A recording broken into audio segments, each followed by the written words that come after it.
And we're straight into Act 4. Ah yes, and for YouTube, what ho chaps, welcome to Act 4. Really, no introduction necessary. We need to deal with a dragon, and we need to deal with it quickly as well. So I would go to Lady Ramkin's Dragon Sanctuary, except I literally just forgot the first thing that I need. I need to get myself a dragon. I need to fight fire with fire, rather literally. So I'll just wander over here, you know, just mind my own business.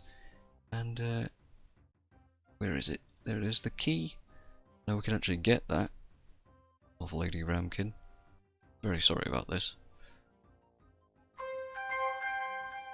I guess I'm not that sorry. A small key shaped like a dragon. Indeed. There's a big rock. Actually, it's amazing they found a rock around here at all. The city's built on loam, you see. A maiden in distress. Well, technically a maiden anyway. If we rescue her, I think we'll just give the kiss thing a bit of a miss. Yeah, she's not exactly the most beautiful looking character in the disc. I have absolutely... Don't even want to talk to her apparently. Oh hey, there's a dragon still here by the way. Or not, the dragon's gone. Can we examine the crowd? A great churning, gibbering mass of humanity. Well, close enough to humanity not to excite interest from anyone except a biologist. Even the frog showed up. The thief, the fishmonger, the peasant, cook, this peasant guy, I don't know who this strange man is either. Apparently Rincewind just can't even get to him. Hold on. Redmond herring. Props, blinds and double blinds. Eh? He's a red herring. Yeah. They put a red herring here. Of course they did. Hey, there's the witch. That's an umpire's chair. Here, what's going on? Windle. Psychotrickerist. What else have we got around here? The troll, the milkmaid. The guards that hate us. The pirate? All sorts of people. This guy's still dead. Even the Arch-Chancellor showed up. Even this guy that we got beaten up. Anyway. Enough little Easter eggy bits and pieces. Let's go to the Dragon Sanctuary. We need to head round the back. For we need a dragon. And I know just the one to take. Remember hearing about Mambo? I think Mambo's our man. Yes, luckily we found that key. Drop it on the door. Shove it in here. Open the door. And we need to go through here. Be careful of this molten pile, by the way. If you get stuck in it, keep clicking. Keep clicking. Rincewind will eventually make his way out. We need Mambo.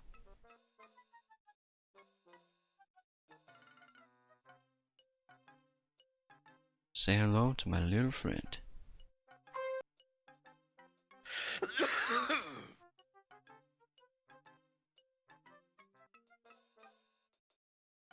Except poor old Mambo isn't really up to the task just yet. By the way, you remember how Lady Ramkin names all of her dragons? With a name and then a number afterwards so she doesn't get too attached? This is Mambo number 16. Or M16. Now this is a real weapon. All it needs is some ammunition. Ammunition, eh? Don't get stuck in the goo again. Ammunition is a little bit of an issue. We need to travel for some. This stumped me for a long time as a kid, because I was just like, I don't understand. Ammunition to me was, well, use the firecrackers, right? We'll just fire firecrackers out of its mouth. Yes, that will work, but I need to remember exactly where to go. The barn isn't right, the shades aren't right. Square, the street, the palace? We need to go to the palace. We need to head into the dungeons. course, there's nobody about, so there's no one to talk to, there's nobody to ask for help, any kind of ideas or anything like that. You're just kind of stuck wandering around a mostly empty world until you figure it out. This took me a ridiculously long amount of time. As a kid, luckily, nowadays, I know what to do.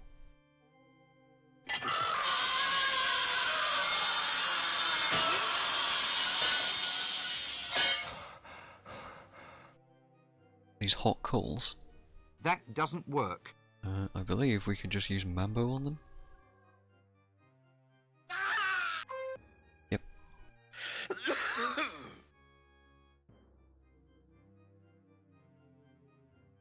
He's not... Well, he ate the entire brazier full of them. Anyway, that's not enough stuff. There's not enough heat in him to get him to do what we need him to do. So, there's at least one more place we can go to. I don't believe we need to go to the third. When I was at the Dwarven Mines, there were some coals there that I pointed out we can pick up, so we can use those.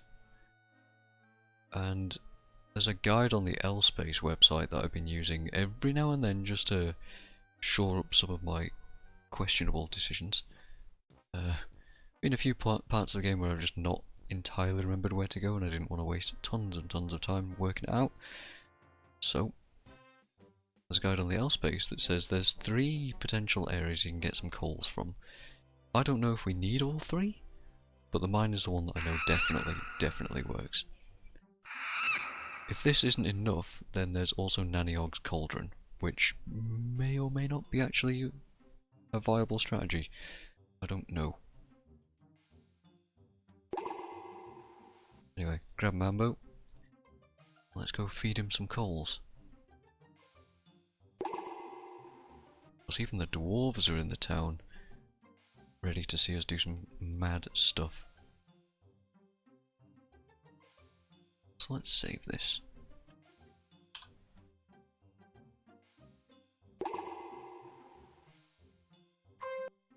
Feed him the hot coals.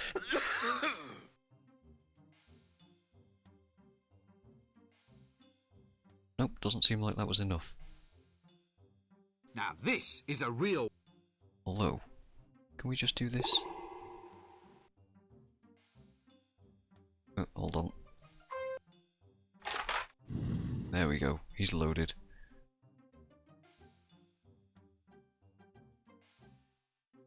Right. Now we're cooking. And so will anybody who gets in our way. Exactly.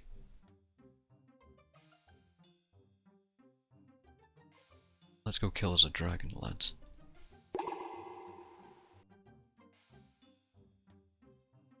Let's take our M16 loaded with hot coals and firecrackers and see what we can do about firing it at a dragon, which is the most insane thing I think I've ever heard in the game. Well, I've heard a lot of insane things over these hours. Not you again. Can't you leave a monster in peace to eat?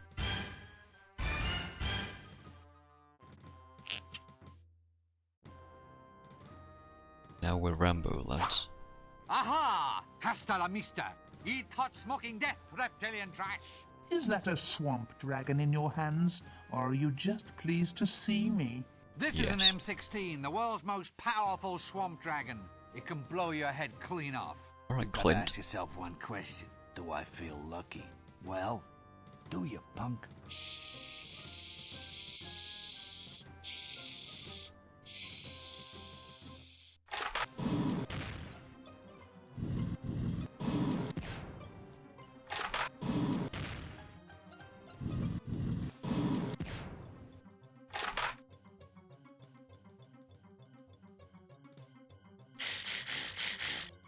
Ooh.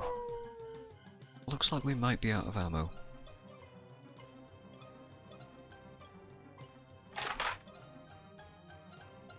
Bit of an issue here. Of course it's me. Who are you expecting? Death? What do? What do we do? Panic! I think he's mating. I know.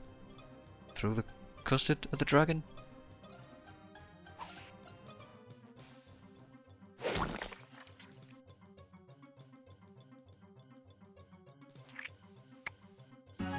were told that about Mambo.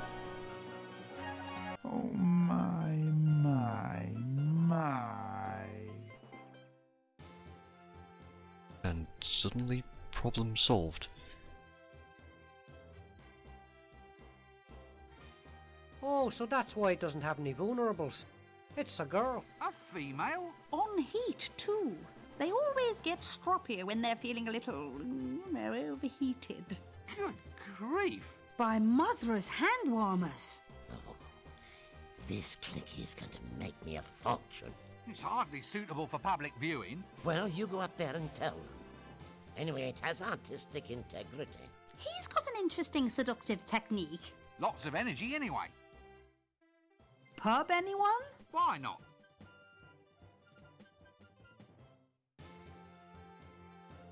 That's one way to end it.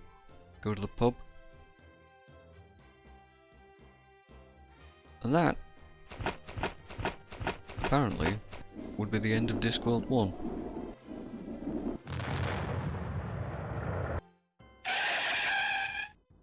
Ah, sorry. The horse threw a shoe. I had to see about a shipwreck. My side went blunt.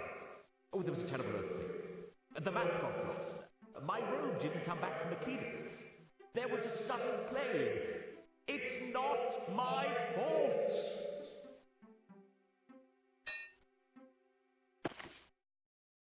Oh, bugger.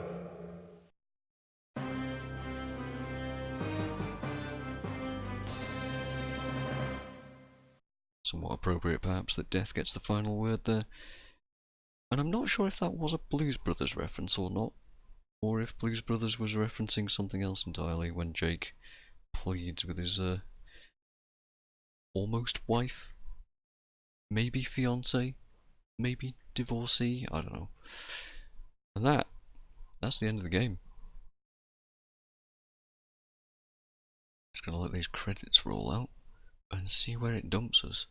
Probably at the title screen, right? Sure does. This may be loud. But I can't skip it.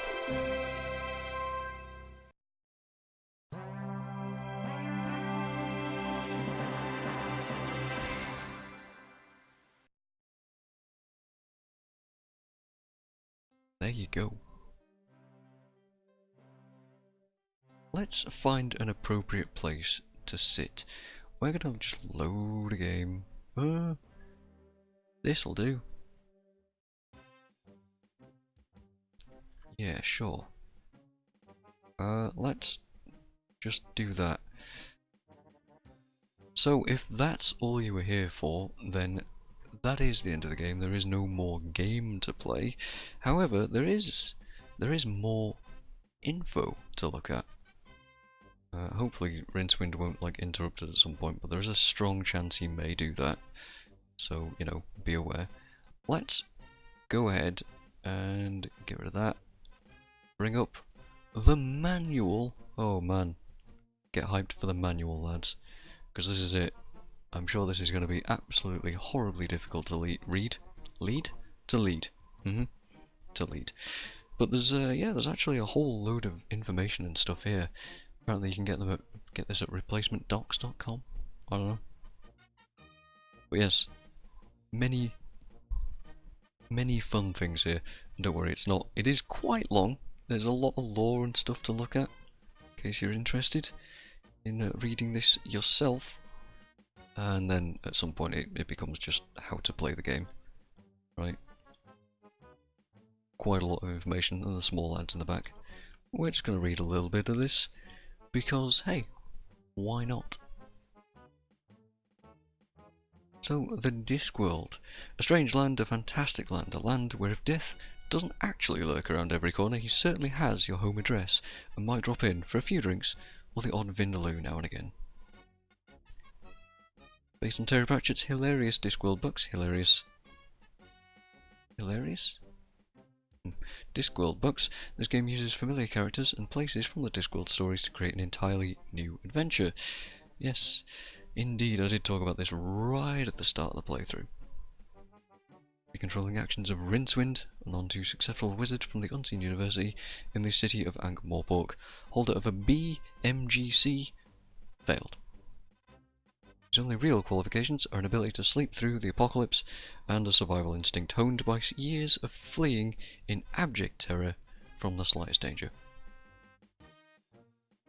Sounds good to me. He need not face his trials all alone. With him will be his trusty luggage, provided of course you can get the broom out of the closet and get it back out of being on top of the wardrobe. Luggage is like a runaway trunk, albeit one with lots of little pink legs. It's both a convenient storage device and a convenient homicidal maniac, should one be required. And yeah, it was, a number of times. The ideal companion for any adventure involving the odd bit of carrying stuff around. Capable of following its owner through death's doors and beyond, the luggage has a seemingly endless capacity for equipment, as long as you don't mind the fact that retrieved items will probably smell of lavender. Again, references.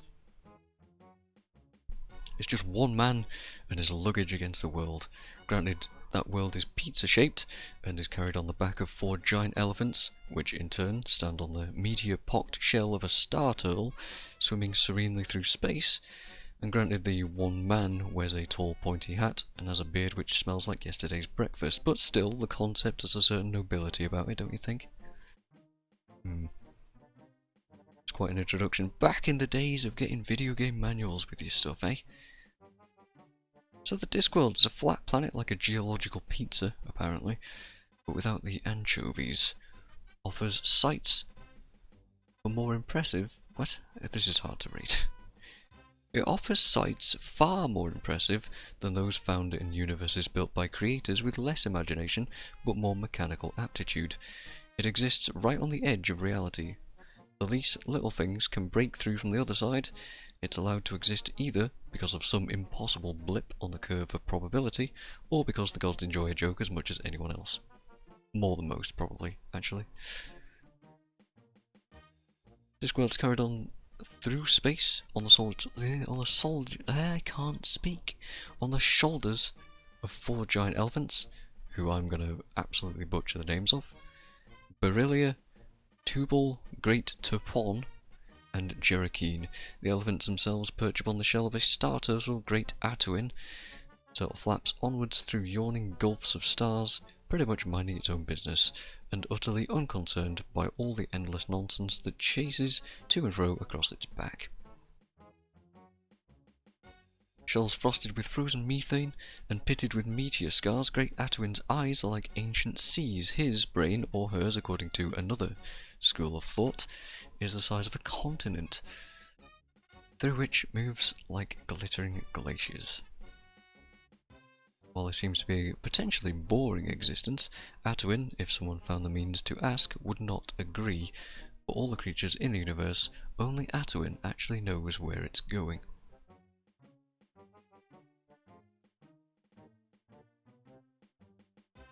Let's see. Some sages contest that Atuin is only one of many star turtles swimming through space, and that they swim towards their spawning ground for the Great Mating, in which a new universe shall be founded, also called the Big Bang Theory. Scholars are supremely concerned over the sex of Atuin, mostly because when the Big Bang happens, they want to know who's going to be on top. I mean, yeah, considering the disc is on top, you're probably hoping that Atuin is male. Otherwise, it's less of a big bang and more of a big crunch, isn't it?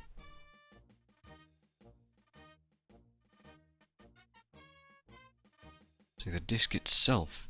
Probably of more interest to the inhabitants of the Discworld is the disc itself, the planet-sized flat plane of land which rides upon Atuin's back, circled by a little sun and ringed by fairy lace of waterfalls from overfilling seas. How that happens, I don't know. Question marks. The disc provides a habitat for gods, men, animals, insects and beings of the sort you normally have to drink a quart of the worst whiskey to see nowadays. The disc doesn't so much obey ordinary cosmic laws as clumsily rewrites extra paragraphs in crayon in the vague hope that the great judge won't notice the addenda. I love the way this is written, by the way. It's just great. Let's skip the basic geography since we've seen it all. Let's have a look at how magic is treated. Either because of, or in spite of its nature, the disc is extraordinarily rich in magic. How do you use this program? Magic itself is associated with the 8th colour of the spectrum, which is octarine, which is the basic colour of which all other colours are in... Let's try that again. The basic colour of which other colours are merely pale shadows impinging on normal 4-dimensional space. This is fucking hard to read, man. It's a sort of fluorescent greenish yellow purple. Yeah, try and imagine that. Octarine is not a colour commonly associated with paint. This is embarrassing. How can I not read? Octarine is not a colour commonly associated with paint because it tends to fade in sunlight and in extreme cases walk away.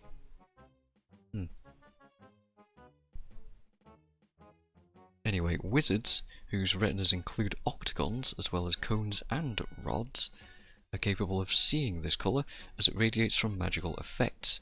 8 is the most powerful of numbers on the Discworld. It can annul or warp all kinds of magic, and the octagon is used as protection from the fruit of various summonation ceremonies. The number 8 is never spoken by wizards, and is simply referred to as the number between 7 and 9. Magical fields slow the passage of light, thus on the Discworld the dawn comes only sluggishly, slithering and pooling onto valleys and holes. While rather untidy, it does mean that places such as Ankh-Morpork's unseen university retain light long after sundown, allowing students to catch up on a little light reading after hours. Like their species everywhere, the humans on Discworld have the unique ability to see the mundane in everything, although living in a world of magic can have its own unique annoyances and challenges. For example, where else can you find farmers specialising in growing re-annual plants?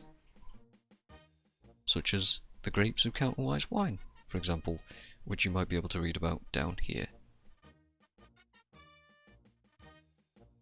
The gods.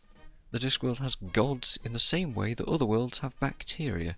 There are billions of them, tiny bundles containing nothing more than a pinch of pure ego and some hunger. Most of them never got worshipped, or never get worshipped. They are the small gods, the spirits of lonely trees, places where 2 ant trails meet, and most of them stay that way.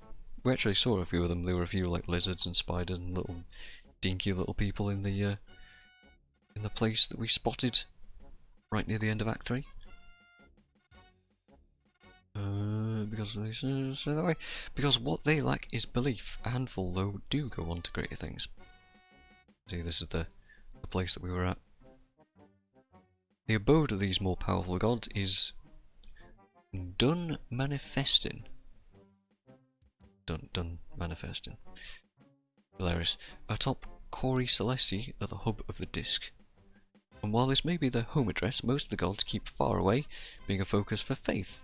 Most prayers, and curses for that matter, are directed at the hub, so going home simply means answering all of the mail. Most gods would prefer to spend their time consuming the odd unbeliever, or turning into bulls to seduce maidens. So a little bit Greek-inspired, perhaps. These gods don't play chess, they haven't got the imagination. They prefer simple vicious games where you do not pass transcendence but go straight to oblivion. And a key to understanding all of religion is that a god's idea of amusement is snakes and ladders with greased rungs. In other words, they're all just petty and silly. Ankh-Morpork, we've encountered lots of Ankh-Morpork. I think we've seen plenty of it. But hey, if you're willing to pause the VOD at some point and read this, then be my guest. I'm not going to read all of this. The Patrician, similarly, I'm not going to go through all of this. And guilds. Let's talk about guilds, because I've not actually read this myself. Ankh-Morpork is the home of many of the Disc's oldest and most respected guilds.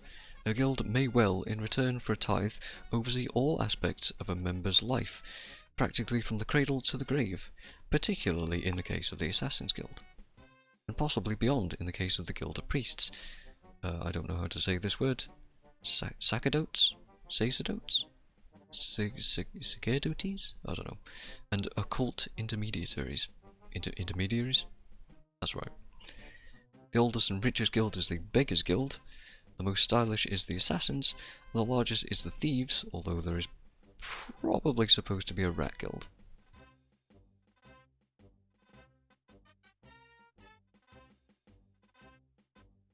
A guild of rats? I think we'll actually see some of the rats in Discworld 2 when we get around to it. The smallest guild is, most people are surprised to learn, the Guild of Cut Me Own Throat Dibblers. Membership 1. It nevertheless qualifies under ancient rules that were changed almost immediately after Mr. Dibbler discovered them for full guild status. There you go. I didn't know that Gibbler was his own guild. Guild of Thieves we've heard quite a lot about with the quotas and the patrician and all of that stuff, so not gonna read all of that. Although this little note here, interesting. Not that we were ever suggest that Rincewind should ever take anything that strictly didn't belong to him, and that is the entire game.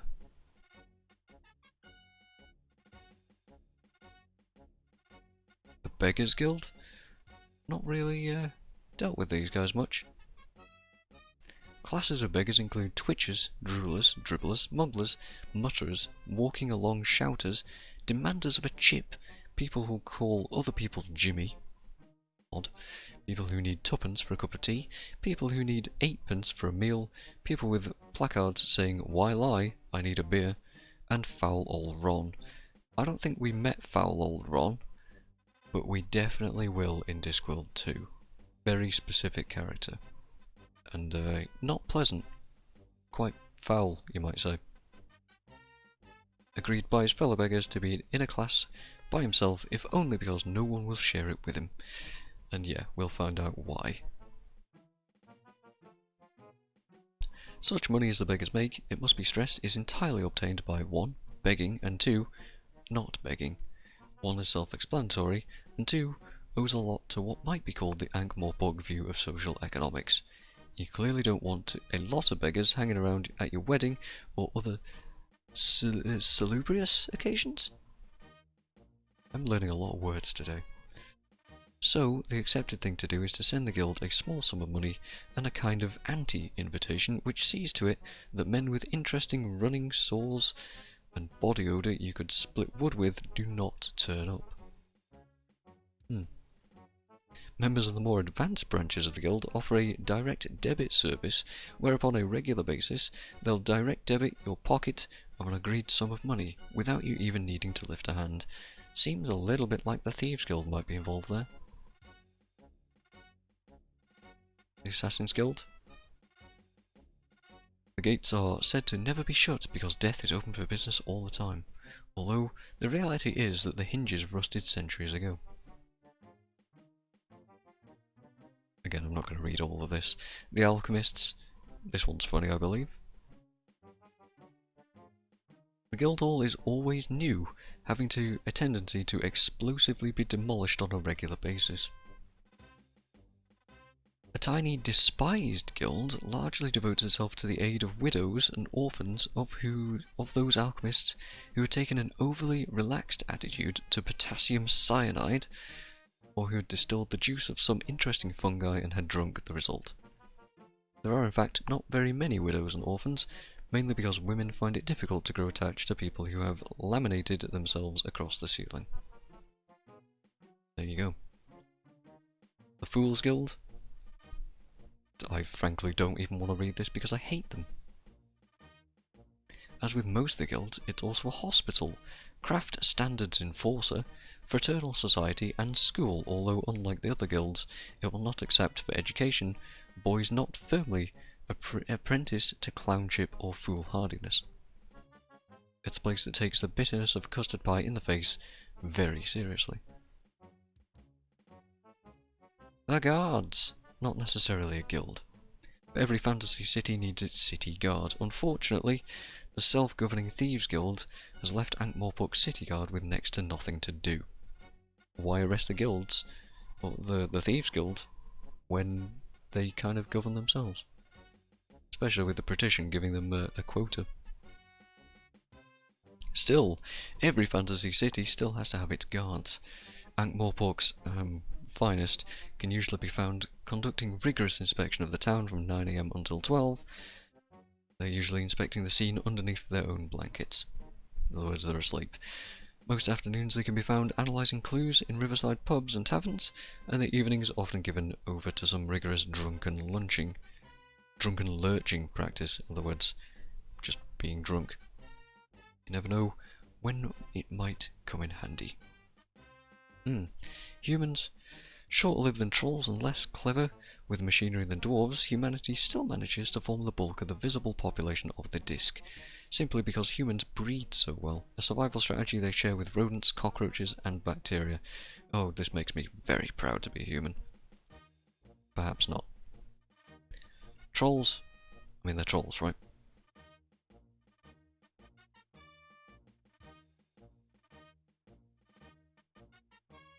In the cold air of the mountains, trolls are quite bright in fact, almost cunning. Only in the lowlands are they a byword for stupidity. In fact, the slowness of thought is induced by the effect of heat on the silicon troll brain. If sufficiently deep frozen, a troll is astonishingly intelligent. I didn't know this. That's interesting.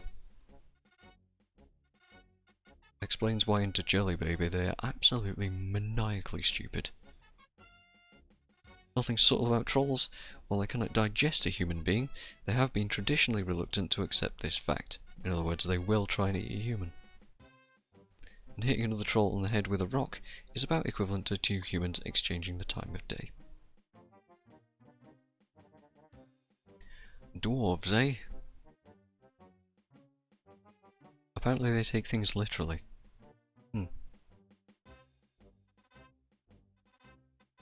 In an environment where things are always ready to explode or collapse, it is vitally important that information be passed on clearly and honestly.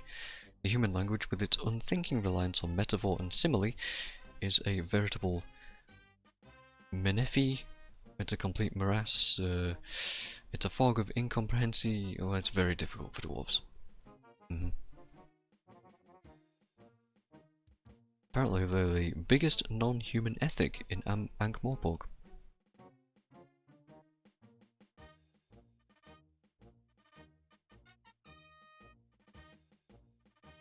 Their only failing is a tendency after one drink to rush at enemies screaming ARG and axing off their legs at the knee. Go figure. Not that we saw any of that stuff going on, but yeah. Dragons. Probably fairly important. As I was saying before, these exist in two forms, Draco nobilis and Draco vulgaris, more commonly known as noble dragons and swamp dragons. There's a number of differences between the two, but they can all be summed up succinctly. Noble dragons are dragons as they are to be imagined traditionally, and swamp dragons are dragons as they have to be. Noble dragons are thought to not exist anymore, at least people tend not to believe in them, just on the off chance. Legend has it that under exceptional circumstances, these dragons can be recalled. The plot of the game. Yes. If this were the case, you'd probably end up with a very intelligent, cunning, and cruel, not to mention slightly peeved creature. They eat meat and do not physically need to eat people, but will do so for ceremonial purposes because such things are expected of them, and they are sticklers for tradition. Hence what we saw at the end of Act 4 with the whole tying a virgin to a rock thing. Even if it means having clothing stuck in their teeth. The swamp dragons, on the other hand, totally real, although this state of affairs is often quite brief owing to the explosive nature of their digestive system, which we found out about from Lady Ramkin. Swamp dragon is capable of exploding violently if excited, frightened, aroused, surprised, or bored. It's a prey to a whole host of diseases, including a number only otherwise contracted by the common household oil-fired boiler. Oil-fired boiler. Really sorry about my inability to speak at the moment, lads. Wizards. I mean, there's wizards.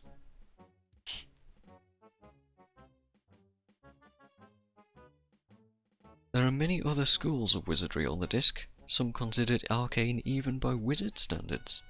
And there's nothing to stop anyone calling themselves a wizard of the 9th grade, except the fact that if they meet a real wizard, they're likely to end up sitting, sadly, by a pond waiting for a short-sighted princess with a thing about the colour green. In other words, you're going to get turned into a toad.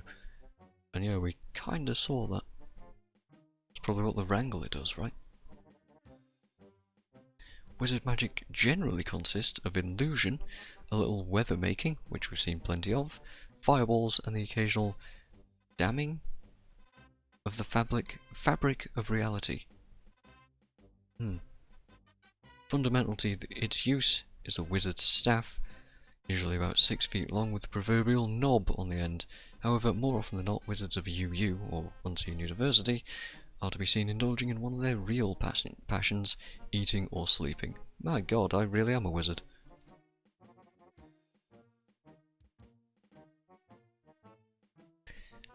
Yeah. The head of the Unseen University is the Arch-Chancellor. Old, cunning, scheming and wise, his magical powers pale before the one great, all-conquering ability. The ability to remove grants and stipends from unruly subordinates. Arch-Chancellor is always warmly referred to as the Old Man, or good old AC. Is he though? Is he? I've never heard that. Much in the way that children call the school bullies Sir. Ah. As they want to go home with a full set of milk teeth in their heads. Absolutely. It contains the greatest library of magic tomes on the disc. Magic is volatile, a spell may be pinned to the page like a butterfly, but still it tries to escape. To have form, to take control, and to be said. Which, again, we've seen plenty of. The library is very colourful in this game. In a sense, the books in Unseen University's library are semi-alive. At UU, your homework could eat the dog. And all this build-up of ambient magic could have strange and terrible effects. Not only is it sometimes impossible to put a good book down, but it also often becomes necessary to beat it to death with a very large stick. Death, the defeater of empires, the swallower of oceans, the thief of years, the ultimate reality, the harvester of mankind. This, the harvester of mankind. Bit of a trope that we'll see in the second game. Quite a bit more, actually. The assassin against whom no lock will hold, the only friend of the poor, and the best doctor for the mortally wounded. Almost the oldest creature in the universe. Obviously something had to die first, to become death. Death is somewhat bound by the Discworld's conception of his behaviour. He rides a pale horse called Binky, wears a black cowled robe, wields a scythe, and tends to be a conversation killer at parties, and has a fondness for curries. I can get behind Death. He's a good dude. And we're going to see a lot of Death in the second game. If dragons were the main focus in the first one, Death is the main focus in the second. Death has a very special arrangement with wizards. He comes in person to reap their souls. It's a little professional courtesy which serves to set wizards apart from the rest of the world. He is the most meticulous of public servants. I mean, everybody has to die. Everybody has to be reaped and taken away, right? Right? Don't they? Don't they, chat? Alright, this is all just gameplay information of how you play the game. I don't think there's anything particularly funny about this. This is just very dwarfish, I would say. Conversations, using the keyboard. Of course, if you were playing this on an actual copy, you'd be able to use a keyboard. On the emulator that I use, it doesn't really work all that well. Options, loading and saving. A bit more controls. And finally, the small ads. Just a little bit of flavour in the back of the manual. An apprentice wanted. Senior public servant requires apprentice. free board and lodging, use of company horse. Make lots of new and interesting acquaintances, albeit short term. Experience with a scythe would be advantageous. Sign up now, get a job for life. Or death, perhaps, eh? Wanted for grievous bodily harm. Suspect reported to resemble metal-bound chest on little legs. Approach with extreme caution. It may be packing. Luggage, perhaps. Small gods. Sponsor a god. Give belief so that they may grow. Daily prayer will make a god more aware. Enter into our lottery draw. First prize is 3 smitings of your choice. Second prize is a plague. Pick your favourite disease. Third prize is a rain shower. Location of your own choosing. Experienced believers only, please. Franchise opportunity. Rat on a Stick franchise for sale. Our patent do-it-yourself kits contain only the finest quality sticks, and our rats are guaranteed dead. For this once-in-a-lifetime opportunity, send £1 to Dibbler Direct Sales. Allow up to 3 months for delivery. I'm cutting my own throat. Some like it hot. Part-time. I can't read this very well. Pet sitter wanted. Experience in boiler stoking or firefighting would be an advantage. Protective clothing provided. Food heating facilities on site. Contact Lady Sybil Ramkin, Sunshine Sanctuary for sick dragons. Aspiring wizards. Applications for Unseen University apprentice intake closes soon. I don't know why I made so many pauses there, but I did. Following openings available. Hand Wiggles 101. Let your fingers do the work. Hat Magic Advanced. For those times when a white rabbit just isn't enough. Suitable applicants must demonstrate an aptitude for eating, sleeping, and the odd bit of frog impersonation. Lost. I am lost. Please help. Contact me here. I'll wait. And an assistant librarian. Have you had experience with bad-tempered books? Do you have a proven ability of working with sub-arboreal apes? If your answers are yes, then send your CV to the librarian, Unseen University, includes an unused banana. There you go. There you go indeed. And that, friends, would be the entirety of Discworld 1. I really hope that you've enjoyed playing the game as much as I have. I'll start again. I really hope that you've enjoyed watching the game and listening to me talk about it as much as I've enjoyed playing it, not the other way around.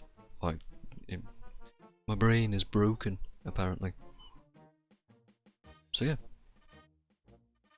If you're willing to see more, or if you would like to see more, then drop me a comment, drop me a follow, maybe even consider subscribing to the channel for many more Discworld based references. You'll notice that a lot of the quotes and pop-ups that haven't happened on any of these because I've turned the alerts off are from these 2 games. And expect in the future at some point for me to play Discworld 2 because I feel like I know that game a bit better than this one. And yeah, I'd quite like to do that. But as for now, that'll be me, MagicalMike, signing off. Thanks for watching, and yeah, see you next time when we'll stream something else.